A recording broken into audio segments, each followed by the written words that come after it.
ಕ್ಯಾಟಗರಿಗೆ it's affordable. ಜೋಳದ ರೊಟ್ಟಿ meal ನಮ್ಮ ಫೇವ್ರೇಟ್. ಅವ್ರದ್ದು ಮಜ್ಜಿಗೆ ಅಂತೂ ಡಿಫ್ರೆಂಟ್ ಟೇಸ್ಟ್. ಅದು ಎಷ್ಟು ಹೊಟ್ಟೆ ತುಂಬಿದ್ರು ತಿಂತೀವಿ. ಆ್ಯಂಡ್ ಡೆಸರ್ಟ್ ಅಂತ ಬಂದಾಗ ನಮಗೆ ಶೇಂಗಾ ಹೋಳಿಗೆ ಅದಂತೂ ಮಿಸ್ ಇಲ್ಲ. ಇಟ್ಸ್ ಆಲ್ವೇಸ್ ನಮ್ದು ಆಪ್ಷನಲ್ಲಿ ಇದ್ದೇ ಇರುತ್ತೆ. ಬಸವೇಶ್ವರ ಉತ್ತರ ಕರ್ನಾಟಕ ಹೋಟೆಲ್ ನಲ್ಲಿ ಇವತ್ತು ನಾವು ಬಟರ್ ಮಿಲ್ಕ್ ಯಾವ ರೀತಿ ಮಾಡ್ತೀವಿ, ಮಜ್ಜಿಗೆನ ಯಾವ ರೀತಿ ಮಾಡ್ತೀವಿ ಉತ್ತರ ಕರ್ನಾಟಕ ಶೈಲಿಯಲ್ಲಿ ಅಂತ ನಾನು ಇವತ್ತು ಹೇಳ್ತಾ ಹೋಗ್ತೀನಿ.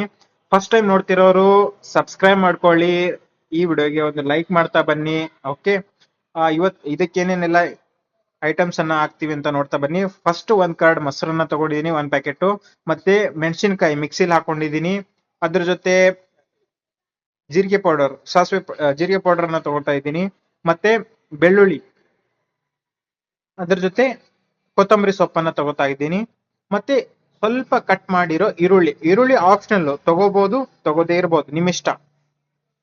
ಓಕೆ, ಮತ್ತೆ ಇದಕ್ಕೆ ಇವಾಗ ಪ್ರೊಸೀಜರ್ ಏನೇನೆಲ್ಲ ಯಾವ ರೀತಿ ಹಾಕ್ಬೇಕು ಅನ್ನೋದು ಬಹಳ ಇಂಪಾರ್ಟೆಂಟ್ ಆಗ್ತದೆ. ಫಸ್ಟ್ ಮೊದಲೇದಾಗಿ ನೋಡಿ, ಮೊಸರನ್ನ ನೀವು ಏನ್ ಮಾಡ್ಬೇಕು, ನೀಟಾಗಿ ಶೇಕ್ ಮಾಡಿ ಚೆನ್ನಾಗಿ ಶೇಕ್ ಮಾಡಿದಾದ್ಮೇಲೆ ಬೇಗ ಶೇಕ್ ಮಾಡ್ತೀನಿ.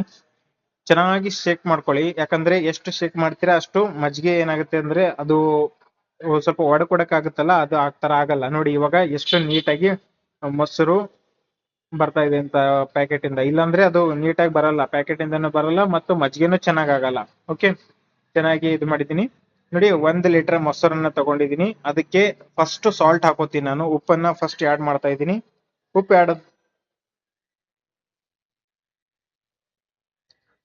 ಉಪ್ಪು ಹಾಕಿದೆ. ನೆಕ್ಸ್ಟ್ ಬೆಳ್ಳುಳ್ಳಿ ಪೇಸ್ಟ್ ಅನ್ನ ಹಾಕ್ತಾ ಇದ್ದೀನಿ.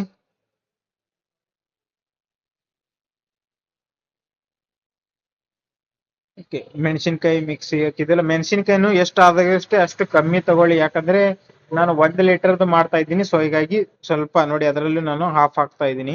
ಓಕೆ, ನಿಮ್ಗೆ ಎಷ್ಟು ಬೇಕೋ ಅಷ್ಟನ್ನ ಆಡ್ ಮಾಡ್ಕೊಳ್ಳಿ. ನೆಕ್ಸ್ಟ್ ಕೊತ್ತಂಬರಿ ಸೊಪ್ಪನ್ನು ಹಾಕಿದ್ದೀನಿ. ಇದಕ್ಕೆ ಎಷ್ಟು ನೀರ್ ಹಾಕ್ಬೇಕು ಅನ್ನೋದು ಬಹಳ ಇಂಪಾರ್ಟೆಂಟ್ ಆಗುತ್ತೆ. ಓಕೆ, ಸ್ವಲ್ಪ ಅದರಲ್ಲಿ ನೋಡಿ ನಾನು ಎಷ್ಟು ಹಾಕ್ತಾ ಇದ್ದೀನಿ. ನೀವು 1 ಕಪ್ ಇದೆ ಅಂತ 1 ಕಪ್ ಹಾಕಕ್ ಹೋಗ್ಬೇಡಿ. ನಾನು ಎಷ್ಟು ತಗೊಂಡಿದ್ದೀನಿ, ಎಷ್ಟು ಹಾಕಿದೀನಿ ಅಂತ ನೋಡ್ತಾ ಬನ್ನಿ. ಓಕೆ, ಅರ್ಧ ಈರುಳ್ಳಿ ಇದೆ, ಇದು ಜಸ್ಟ್ ಅರ್ಧ ಈರುಳ್ಳಿ ತಗೊಂಡಿದ್ದೀನಿ. ಆಪ್ಷನಲ್, ನೀವು ಹಾಕೋಬಹುದು, ಇದು ಬೇಡ ಅಂದ್ರೆ ಬಿಡ್ಬೋದು. ನೀರ್ ಎಷ್ಟು ಹಾಕ್ತೀನಿ ಅನ್ನೋದು ನೋಡ್ತಾ ಬನ್ನಿ. ನೋಡಿ ಮಾಮೂಲಿ ಇವಾಗ 1 ಲೀಟರ್ ಇದ್ರೆ ಇದಕ್ಕೆ ನೀವು 1 ಲೀಟರ್ ಅಥವಾ ಅರ್ಧ ಲೀಟರ್, 1 ಲೀಟರ್ಗೆ ಮೊಸರಿಗೆ 1 ಲೀಟರ್ ನೀರಾದ್ರೂ ಹಾಕೇಬೇಕು. ಯಾಕಂದ್ರೆ ಮಜ್ಜಿಗೆ ತಿಳಿ ಇದ್ದಷ್ಟು ರುಚಿ ಇರುತ್ತೆ. ಓಕೆ, ಮತ್ತೆ ಅಷ್ಟೊಂದು ನೀರ್ ಹಾಕ್ಬೇಕಾ ಅಂತ ಅನ್ಬಾರ್ದು. ನೀವು ಸ್ವಲ್ಪ ಕಮ್ಮಿ ಹಾಕಿ ನೋಡಿ, ಟೇಸ್ಟ್ ಯಾವ ರೀತಿ ಇರುತ್ತೆ ನೀರು ಅಂತ, ಮಜ್ಜಿಗೆ ಎಷ್ಟು ಟೇಸ್ಟ್ ಇರುತ್ತೆ ಅಂತ ಸ್ವಲ್ಪ ನೀರ್ ಕಮ್ಮಿ ಹಾಕಿ ನೋಡಿ. ಬಟ್ ಅವಾಗ ಟೇಸ್ಟ್ ನಿಮ್ಗೆ ಸಫಿಸಿಯೆಂಟ್ ಅಂದ್ರೆ ಓಕೆ, ಇಲ್ಲಾಂದ್ರೆ ಇನ್ನೂ ಸ್ವಲ್ಪ ನೀರ್ ಹಾಕೊಳ್ಳಿ. ಇವಾಗ ಮಜ್ಜಿಗೆ ರೆಡಿ ಆಗಿದೆ.